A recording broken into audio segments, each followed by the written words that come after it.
So here is the entirety of my cheek products collection. That includes products currently in use, which are the vast majority, and backups. This has all my bronzers, blushes, highlighters, and face palettes. You may notice some things are different from last year. Others are gonna be exactly the same.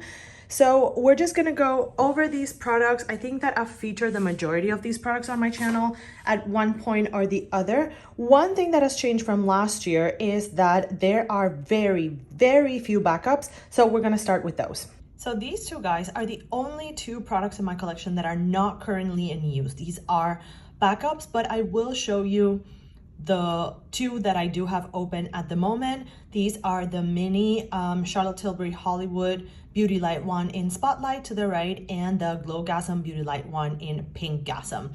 I really appreciate the mini size. I love both products. I'll talk about them in a little bit more detail when I show you the open ones. But these are the only two products in my cheek products collection that are not currently in use because I have another open one. I just want to make sure that I always have these because they are wonderful highlighters.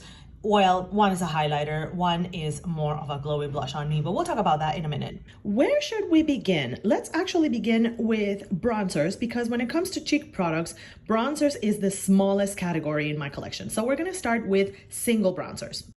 So these are the only single bronzers that I own. I have two cream bronzers and one powder bronzer. I believe, if I'm not mistaken, that this hasn't changed from last year. Again, I'm gonna show you the state in which these are because they are all currently in use. So here are the three from left to right. So here we have the Charlotte Tilbury Beautiful Skin Cream Bronzer in the shade Tan, shade 3. Here we have the Makeup by Mario Soft Sculpting Bronzer in shade Medium Dark. And here we have the NARS Laguna Cream Bronzer in Laguna 03. Let me just give you a little bit more of a closer look so that you can see the status of all of these. So this is the Charlotte Tilbury bronzer. I use this quite often. It blends very easily, and it gives a lot of like nice warmth to the skin without pulling orange, which to me is very important. As you can see, like all the pan embossing is gone. I'm trying to like hit it from one side to see if I can hit pan on it, but just like the beginning, works beautifully. It hasn't really dried down since the time I bought it. If I remember correctly, I bought this on the Sephora Fall Savings event of 2022, but I use it consistently. Usually what happens is that I rotate between this one and my NARS cream bronzer. Let me show you a swatch. So here you can see it's an incredibly heavy and buff swatch, but this is what the shade looks like. It is very easy to buff out. I went really heavy on that swatch. So some parts are gonna look a little bit more tan than others, but I really enjoy the formula and I enjoy the product. And as you can see, even though it is a pricey product, you get a lot of it. So I'm very happy with it.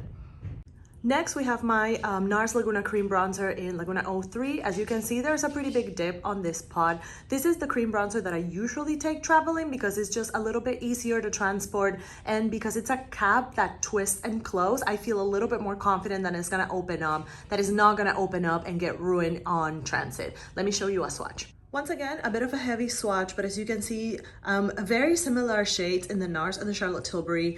Again, this one is a little bit more emollient in my opinion than the Charlotte Tilbury. I feel like this one kind of stays a little bit tacky for longer on the skin, and I feel like maybe it just blends differently. I don't think that there's really like one that is necessarily better than the other. I enjoy both, but this one is more emollient if that matters to you.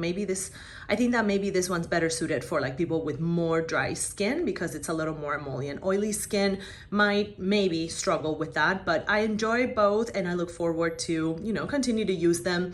Thanks to these, I'm not really like in a place where like I feel like I need to try new cream bronzer formulas. Like these two are perfectly fine for me, but bronzer is a category where like I don't necessarily feel the need to try new formulas all the time. So, I've had these for over a year and I'm good. If there are other cream bronzers that you think I should try, please let me know in the comments out of like sheer curiosity for trying something new, not because like these ones are not working for me, because they absolutely are.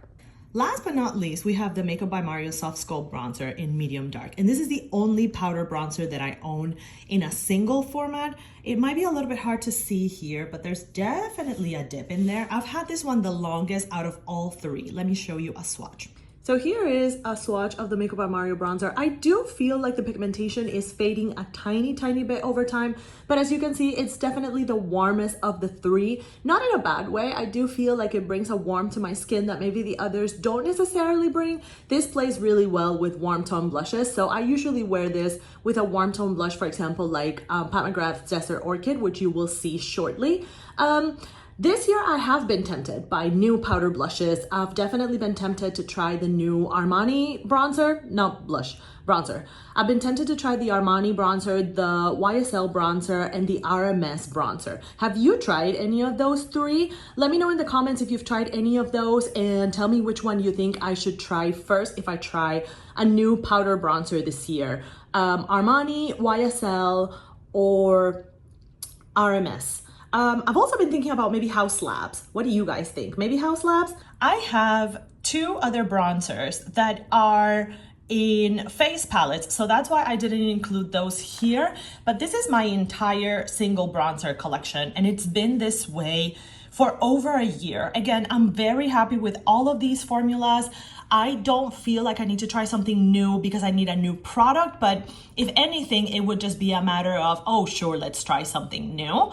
But I'm very happy with all three of these, and I think that they're fantastic formulas. Let's move on to cream blushes. All right, so here are all my cream blushes that are in this kind of like single pot format. Let's go over them by brand. So I'll start with the ones that I only have one of, and then I'll move on to the ones that I have more than one of. Let's start with this one. This is the Stila Color Convertible in Magnolia. Is that the name of this product? Convertible color, not color convertible. In shade Magnolia. It's been a product that I've had like a lot of trouble with over the years. Like, if I'm too tan, this looks like I have a bruise on my face. But right now, where I'm kind of in a shade where I'm not too terribly tan, it's not bad, and I've been using it as a soft mauve blush. I, as you can see, have hit pan on it, and I'm hoping that I can finish it at some point this year. When it is time to replace it, I think I'm going to replace it with the Mad Beauty Light one from Charlotte Tilbury in Pillow Talk, because I think it's going to be a more agreeable mauve for me. Not a bad formula. I would actually maybe be curious to try maybe other shades of this, because it has positive reviews from what I've seen, and people seem to enjoy the other shades that are a little bit more desaturated. So I'd be curious to try and see how it goes. I don't use it on the lips though. It is supposed to be a cheek and lip product, but I don't use it on the lips. Let me show you a swatch. See how pretty that shade is? It is really a very nice shade, but for someone of my skin tone, if I am too tan and I try to wear this, it does look like I have a bruise on my face. So I have to be on like my quote unquote winter shade for this to look good on me, which I still am on right now. So I'm making very good use of it. Up next, we have the Danessa Myricks Yummy Skin Blush Balm. This is the shade Jubilee. I really enjoy this formula. It is kind of a cream to powder formula.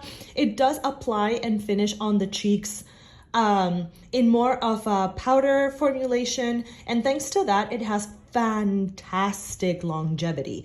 I'm still very curious to try other shades from this line, because this one, it has everything that you want: color payoff, easy to blend, longevity, all of the things. Like, it's a really fantastic product from the Danessa Myricks. So far, everything that I've tried from her product line, especially the cream products, have been really impressive. It's the only shade that I have, but I'm definitely open to trying more. You can see a little bit of a dip there.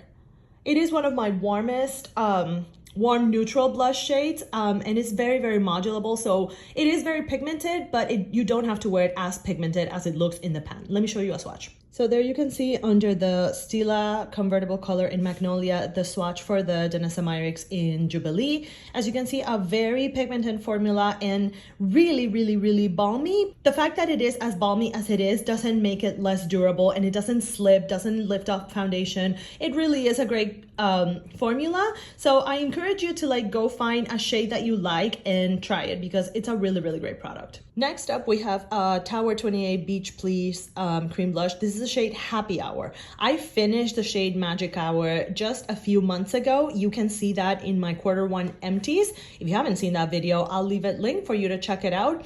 This looks like a really intimidating bright pink in the pan, but it is, again, like most Tower 28 blushes, very modulable on the cheeks, and you can turn it into a really nice, subtle, bright pink. I really enjoy this one, and again, I really enjoy the Tower 28 cream blush formula. So another favorite, this is going to be my second shade in this product line, and I would definitely try more of them. There it is. There's a shade Happy Hour from the Tower 28 cream blushes. It is definitely maybe like the midpoint of thick and balmy from all of them. It's like medium tackiness, whereas like the Stila is top tackiness, is like the most stiff out of these three, and the Danessa Myricks is the least stiff of all of these three. So if we're gonna go from like balmiest to stiffer, I would say the Danessa Myricks in the middle is the least stiff. The Tower 28 would go second, and then the Stila would be the stiffest of all of these three that you can see here. All right, let's move into my two e.l.f. putty blushes. So I have these two, one in the luminous formula and one in the matte formula. Luminous formula, I have the shade Isla del Sol, and in the matte formula, I have the shade Fiji. Now, don't be fooled by the fact that these two blushes on the bottom are from the putty blush formulas from e.l.f. because the luminous formula, in my opinion, is a blush balm, and the matte formula on the bottom is a cream to powder blush. The luminous formula is a little bit more sheer, and depending on your application, it may go patchy if you're not careful. The putty blush is a little bit more of a uniform application. Don't be fooled by the swatch. My swatching is just not stellar.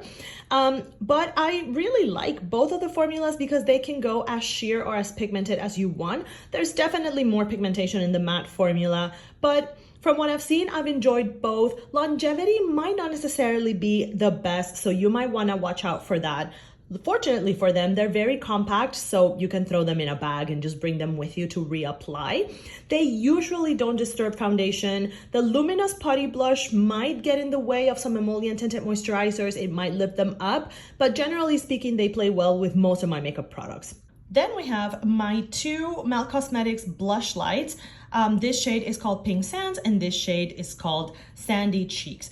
I would say out of all the blushes that I have in my collection, these are probably the balmiest when we're talking about cream blushes. So you can see them right there on the bottom. That bubblegum pink that is a little bit lighter, a little bit more powdery is Pink Sands from Melt.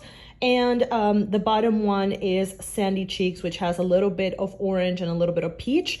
Yeah, definitely the balmiest cream blushes that I own. I'm not sure how oily skins would get along with this. I'm not sure that it's an oily skin friendly product, but I personally really enjoy them for a sheer application and for a lightweight formula. Great for no makeup days. And then last but not least, we're gonna go with these three LYS Triple Fix Cream Blushes. These are all minis and they came in a holiday set. Here we have Self Love Shimmer. Then we have this very deep berry shade called Unique. And then we have this brighter pink shade, which looks very similar to Tower 28 Happy Hour, which is called Humble. I've said this before about the LYS packaging, and I'll say it again. I really don't like this triangle packaging. There they are, close to the bottom of my arm. Right here, just focusing on those three. Self Love Shimmer. Humble is the last one, sorry. And then I just can never remember the name of that deep purple one, which is Unique. Out of all the cream blush formulas that I have, this is probably the stiffest one. It kind of built a cast on top that you have to break through, but then, you know, it is a really nice balmy formula that can be very easy to modulate on the cheeks. I apologize for that swatch on Unique, it's a bit patchy, but I really have enjoyed the formula so far and makes me curious enough for other LYS products. I know that this year they released both, last year, sorry, they released blush sticks and I think bronzer sticks. I'd be curious to try any of those just to see if the formula is different. And before we move away from the cream blushes, I'm just gonna show you the swatches of all of them from top to bottom. So from top to bottom, we have Stila in Magnolia, Then we have Danessa Myricks in Jubilee, and then we have Tower 28 in Happy Hour. Moving down, we have Elf in Isla del Sol, then Elf in Fiji, sorry. Then we have Melt in Pink Sands, then Melt in Sandy Cheeks. And last but not least, we have LYS in Self Love Shimmer, Unique, and Humble. Those are all my cream blushes in that kind of potted format. Moving right on, we're gonna make a quick detour before we move on to a different category to touch on these 4 blushes, which are in stick, liquid, crayon, and poofy tube format. Here we have my Nude Sticks matte pencil in Belle. Then we have the mini Charlotte Tilbury Beauty Light one in Pink Gasm. I use this as a very glowy blush. On me, I think that's the way that it looks the best, so I'm putting it in this category. Then we have the Nude Sticks Nudies Matte All Over Face Blush Color in Picante.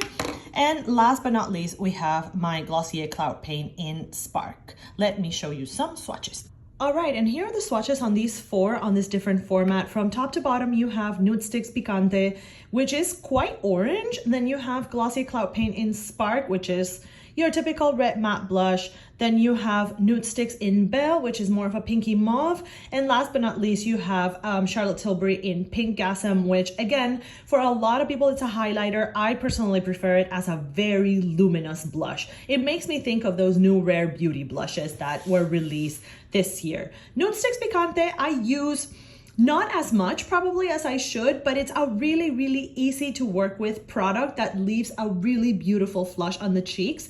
Glossier Cloud Paint is a great product. It is very pigmented and it can be intimidating to work with. I wish that it came in a tube with a little sponge like the Charlotte Tilbury does, because I feel like every time I use the Glossier Cloud Paint, I waste so much of the product because it's impossible to control the squeezing on that tube. It's impossible to not just get a tiny drop, which is really what you need. That Nude Sticks Belle, I really, really enjoy. Usually what happens is that I paint with the pencil on the back of my hand and then I pick it up with a brush from there. I'll usually use a bronzer brush for that. Really, really enjoy that. And then I've been doing a similar thing with the Beauty Line one in Pink Gasm. Sometimes I'll apply it directly to the cheeks and sometimes I'll pick it up with a sponge. I will also sometimes use it as a blush topper and just use it to give other blushes, including that Nude Sticks that you see on top of it, more luminosity.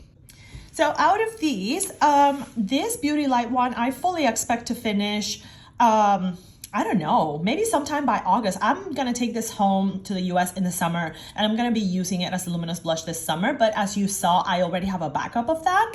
Then this Nude Sticks, I really don't have that much left with it. This is as much as is left of the pencil. I would definitely try other Nude Sticks products. And I'm gonna try to make a bit of an effort to use this a little bit more towards the end of the year. I'll also take it to the US to use it as like a not so bright pink blush. The Nude Sticks probably has a little while to go. Lucky for everybody, this is pretty easy to twist up and down. It is a pretty generous product and it's really pigmented, so this one will probably be a while. There you go, that's what's left. I've had it for a couple of years now, but it holds really well. It's a really kind of sticky, balmy texture, and the fact that it's in a stick form and you can close it means that it's easy to prevent it from drying down. And then the Cloud Paint, whoops. The Cloud Paint, I try my best to kind of squeeze down, you know, like you're supposed to do with your toothpaste to show kind of how much I've used. I've used some, but again, you don't really need that much. And it's hard to do a precise squeeze of this tube. So I don't love the format of this, but I would try other Cloud Paint products, including the new bronzers that they released this year. I'd be curious to maybe try those. Let's move on to the only 2 single powder blushes that I own. One is a regular size, one is a mini, and they're both from the same brand. Becca, rest in peace. So the regular size one is in the shade Nightingale, and then this mini one is in the shade Camellia. So this one's matte, this one's luminous. Let's discuss Becca Nightingale first. So first of all, this is the most pigmented blush that I own, and because of that, I have to have a very, very, very light hand with it. I also have beef with this blush because it is very crumbly, so it does kick up a lot in the pan, so every time I use it, it's kind of a huge mess, but you do get beautiful pigmentation from it. It is very, very pretty. You just have to be very, very careful with it because it can end up looking like a hot mess if you don't know what you're doing. And then Becca Camellia might not look it in the pan, but it is definitely a hybrid blush highlighter. Look at that luminosity there. So it is one that I think is maybe comparable to like those Rare Beauty Luminous blushes. So if you have a Becca Luminous blush and you've been lusting over those Rare Beauties, maybe pull your Becca Luminous blushes out to see what you might already have. Usually what happens is that I wear this as a blush topper. If I wear it by itself and I cake it on a little bit too much, it sometimes looks a little bit too powdery on me, but I really, really like the luminosity that it gives. All right, let's move on to cheek product palettes. Once again, let's start with the individual ones. Let's start with this one.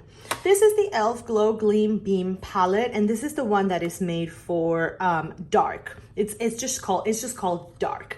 I think I got this as a gift with purchase. I don't remember, but as you can see, there are two shades that are missing. One was the chunkiest glitter on the planet, so it came broken, I scraped it out. The other one was a really yellow highlighter that I thought was giving me an allergic reaction, so I scraped it off too. As you can see, I've hit pan in the two highlighters that I do use, this champagne-y kind of yellow and this rose gold. The rose gold is my favorite and I use it often. The other two I don't use. The one in the bottom, I don't use because it's just way too yellow and I don't like yellow highlighters. Gold, sure. Yellow, no. And then this top one is way too dark on me. Let me show you the two that I actually use.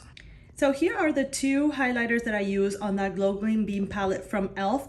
I have better formulas in my collection, that's for sure, but these ones are definitely nice, and it was the first highlighter that I ever owned. Like that palette was the first highlighter that I ever owned, so I respect it for showing me how cool highlighter could be and, you know, giving me the opportunity to learn about it. I still use both of those shades a lot as brow bone and inner corner highlights, and I hit pan on both of them.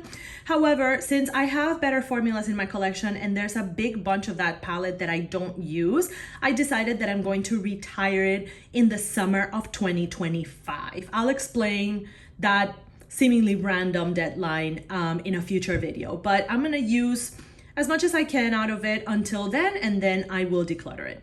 Then we have this Zoeva Premier cheek palette. It's 3 blushes. I think it's 3 blushes.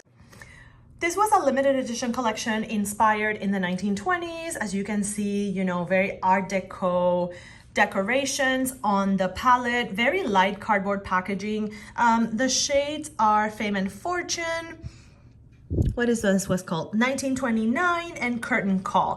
1929 is too dark for me. I don't use it as a blush, as an eyeshadow, as a highlighter. I just don't use it. I have other golds that I prefer, but on my cheeks is just way too dark for me. It's too costy. Fame and Fortune, as you can see, I use plenty and I just hit pan on it.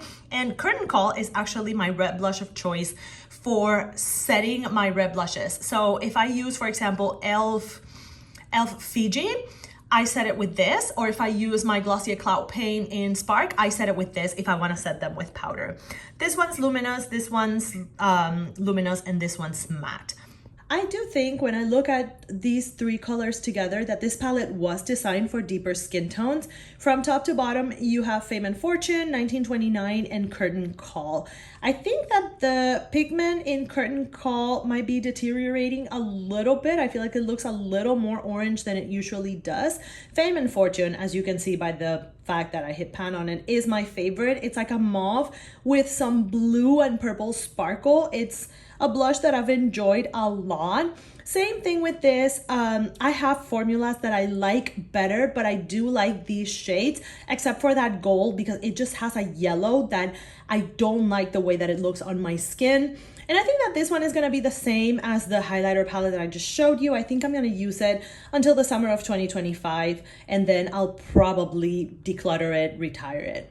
All right, let's move on to these two, which were actually released at the same time for holiday collection on the year that Pat McGrath released blushes, which was 2021. These are the Divine Blush and Glow Trio palettes from the Celestial Odyssey collection. And here you have what were at the time, I think, all existing shades of her blushes: Divine Rose, Desert Orchid, and Golden Nectar. And then we have Love Struck, Paradise Venus, and Venus Nectar. I feel like the light is not entirely cooperating with me anymore, but here are the swatches on the first Pat McGrath palette. From top to bottom, you have Divine Rose, Desert Orchid, and then the Golden Nectar highlighter. Desert Orchid, which is in the middle, is my favorite blush of all time. I picked it for my blush of choice for my wedding day makeup. If I were doing my own wedding makeup, this is the blush that I would wear. I love it so much. Divine Rose, surprisingly, has given me a lot of hard pan issues in the palette that it is. I don't know why. And then the highlighter, Golden Nectar, is really pretty, but it is strangely flaky on this palette. So I don't know if it's an issue of age. On the cheeks, these really don't give me any trouble, but sometimes you have to be mindful application-wise. Again, Divine Rose has given me some serious hard pan, and that's been really frustrating. Desert Orchid is perfect, although it has given me hard pan before. And this highlighter can be crumbly at times, so just be mindful of that. In the future, I would like to have both of these blushes in the single format. These, I would say, are like the more pigmented versions of both of those blushes and the highlighter that you saw, except that the Venus Nectar highlighter has a little bit more pink. Here are the swatches on the bottom: Love Struck, Paradise Venus, and Venus Nectar. With these blushes, I feel like I'm in that place where like I don't really need to try a whole lot. I just need to see like what shades does Pat McGrath have available. I really do like the blush formula. I think she knocked it out of the park. And I've been really happy with both of these blush palettes. I am curious to try some of the singles, although I just don't feel like I need to, because again, these blushes pretty much give me what I need, although I have other blushes that I'm going to show you on the two other palettes that I have that are equally as beautiful. They're just different formulas. All right, let's finish up the face palettes with my two Hourglass Ambient Light palettes from Holiday 2022, this one, and Holiday 2023, this one. As you can see, there's not a whole lot of overlap between the palettes. These each have a bronzer, and they're all, by the way, these are the darkest version of both of those collections. They both have a bronzer. They both have a finishing powder. They both have finishing powders over here, and then they have blushes. I'm not gonna go over the shades because otherwise we would be here forever. I will show you swatches, but see, with these two Hourglass palettes, like I feel like I'm good. I don't need any more Hourglass palettes. So like I'm not gonna be buying the palette from this year. There's no point. I saw that they just re-released some ambient light powders that have been released before, and they're all repeat shades and people are kind of unhappy. But again, I do feel like one of these is a great investment because Hourglass definitely knows how to do powders, and the blushes and highlighters and finishing powders do leave a beautiful finish that, you know, you have that diffused airbrush look. They are great. I don't know that they're worth the investment. I think that that's a question that only each individual can answer. For me, I'm very happy to have been able to buy two, and I'm very happy with these two. So this is the 2022 palette. As you can see, it's quite warm and quite luminous. I love it though. I travel with this all the time. And here are the swatches of the 2023 palette. I feel like it's definitely a little bit more subdued, not as luminous and not as warm as a 2022 palette. So for me, it was relatively easy to make the decision to buy it because I knew that there was going to be little to no overlap. Then I watched Charlotte Holcroft's review stating that this palette, the palette number 3 from the 2023 collection, is indeed mostly new releases because 5 of these shades are new. So I was like, okay, I only have one Hourglass palette and 5 of these shades are new. So it's very unlikely that I already have them. So to me, this feels like a complete Hourglass blush, bronzer, highlighter, finishing powder collection between these two. Worth the investment as far as formulation and finishes go. I absolutely love mine. All right, if you are still here, you are the real MVP because this video is turning out to be a lot longer than I thought it was gonna be, but I do love my cheek products and I get excited about them, and clearly I like to buy them and keep them and use them. So yeah, I mean, my eyeshadow palette collection is still larger than my cheek product collection, but this is, for example, a place where my cheek product collection grew last year. It's in highlighters. There are definitely highlighters here that I didn't have in 2023. And you can see, once again, kind of clusters of brands. So let's start from the individual ones. This is my only single Pat McGrath highlighter. This is the Divine Rose Skin Fetish Ultra Glow Highlighter.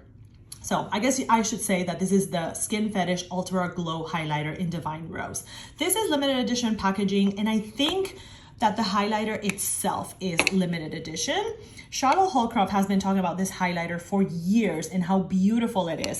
So I've been kind of stocking the restock for a while until I could finally get my mitts on it. This is a baked formula, and as you can see, I killed the dome. Like, it's flat on the dome. Like, baked products come in a dome, and see kind of that impression in the center of it is because I've hit the dome like almost every time I've used it, and I use it very often, but it's a beautiful highlighter.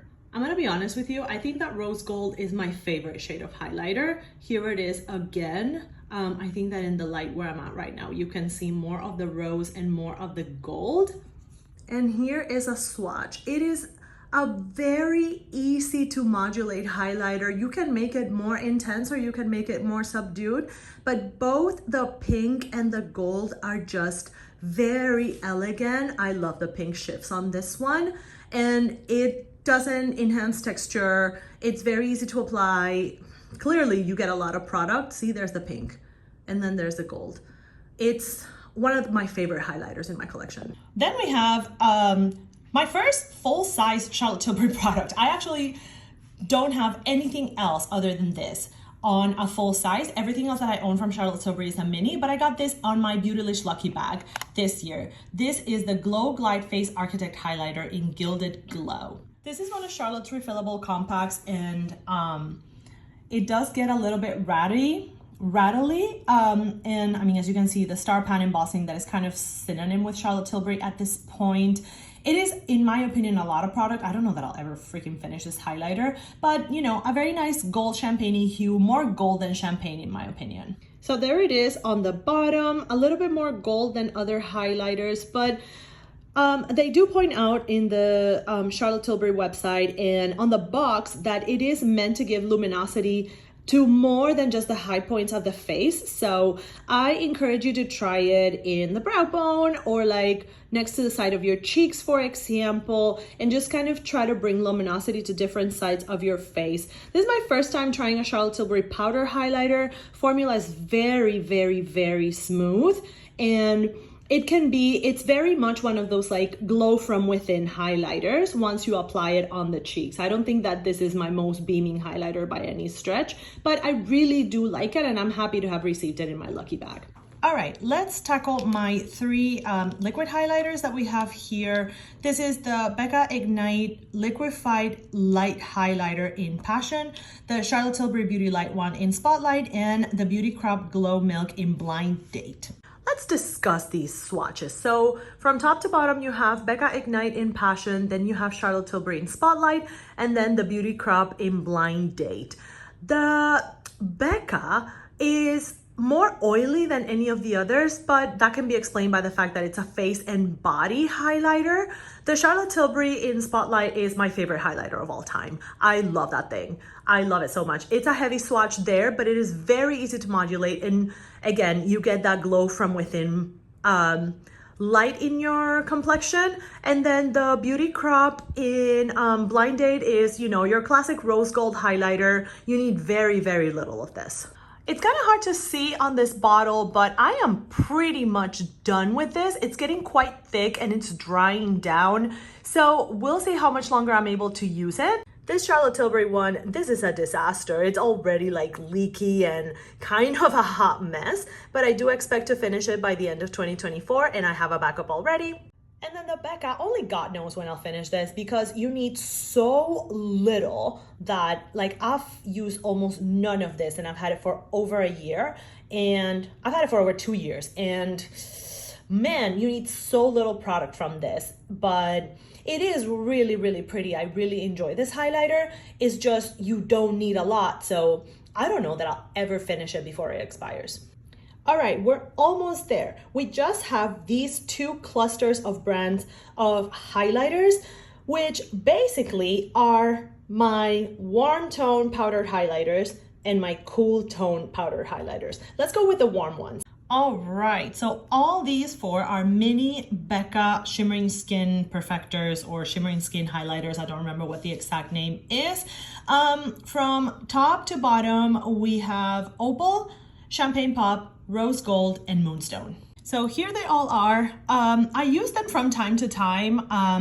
I feel like I look better in cool tone highlighters, but when I need a warm tone one, you know, I can use these. I would say that the one that I use most often is Champagne Pop, which required a repress earlier this year because I knocked it down and it shattered. We'll see how long these last before they go bad or before the formulation changes. I feel like Opal is a lot more gray than I thought that it was, but then again, it doesn't swatch that way.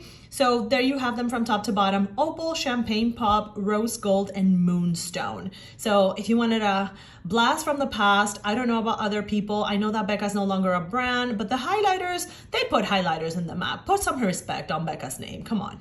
All right, last but not least, we have these 6 Space Age highlighters from Kaleidos. There are 8 highlighters in this product line. So there were only 2 that I didn't buy. And basically they're the yellow base ones, but we've already talked about this. I'm not huge on like yellow base highlighters. Gold, sure. Yellow, no. Thanks to their packaging, which I think is super cool, you can see the names over here: Mars Melter, Star Surfer, Moon Cruiser, Prophecy, Skywalker, and Gifted. Prophecy and Gifted are multi-chrome highlighters. All the other ones are just regular cool tone highlighters. Here they go. So here are the 6 highlighters. They look super intimidating and icy on the pan, but they are a lot more modulable than you think they may be. As you can see, I've done some damage in the pan embossing on some of them out of use, which is how I love to see my makeup.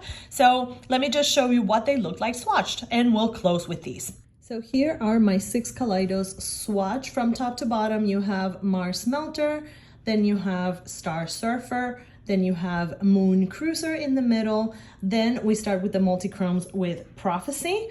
Then in the middle there you have Skywalker, another blue. And last but not least, you have Gifted. These are just fun. These are just super duper fun. Again, they look more intimidating than they actually are. They're all really, really, really modulable.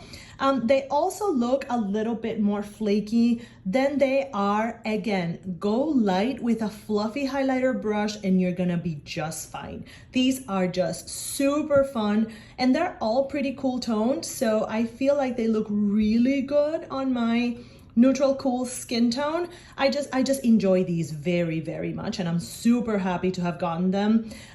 With what's going on with Kaleidos, like, you know, like they discontinued like an entire product line kind of out of nowhere with the Futurism eyeshadow palettes. I was like, oh my God, are these highlighters next? So yeah, I kind of panic bought them, but I just wanted to make sure that I got them because I think that they are very unique products. There they are, the totality of my cheek products. If you made it to the end of this video, comment with a pink flower emoji so that I know that you stayed until the end. Whew, this was really something, holy cow. I feel like my cheek products collection is probably one of the largest ones, but I use all of this. That's the thing. Like, I don't feel bad because I actually use all of it. Like, you saw it. You saw the disrupted embossing, you saw the dents, you saw the dips, you saw the pans, you saw the hard pan. I use my stuff. This is what we do here. We enjoy our makeup and we use it and love it and hit pan on it and then say goodbye to it when it no longer serves us. I hope that you enjoyed my cheek products collection. If you did, I would love it if you could give this video a thumbs up. If you want to make sure that you don't miss either my makeup collection videos or any of the other craziness that I get into over here, please consider subscribing. Thank you again for joining me in this third part of my makeup collection series, and I'll see you on the next one. Bye-bye.